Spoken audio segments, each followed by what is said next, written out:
Welcome to Samba Samba. Enjoy the video. You begin by preparing both devices so the connection succeeds first try. On Android, enable developer options and then USB debugging. This allows your PC to see the phone.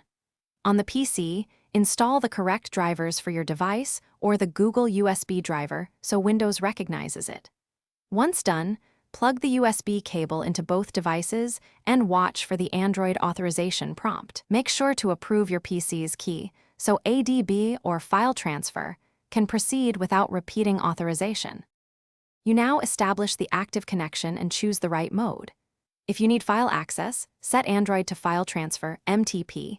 For command line control, use ADB and run a DB devices to confirm the phone is listed. If using ADB, grant authorization on screen. Once authorized, you can push and pull files or run shell commands. For networking, enable USB tethering to share internet.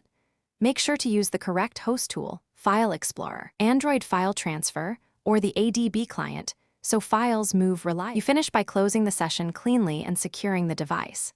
When file work is done, eject the phone from your PC, and if you no longer need it, turn off USB debugging to reduce risk.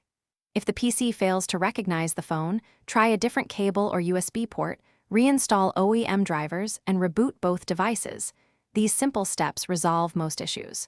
One key troubleshooting tip: revoke USB authorizations on the phone, reconnect, and reauthorize the PC to clear stale keys and restore access. Thanks for watching. Consider subscribing if we helped you.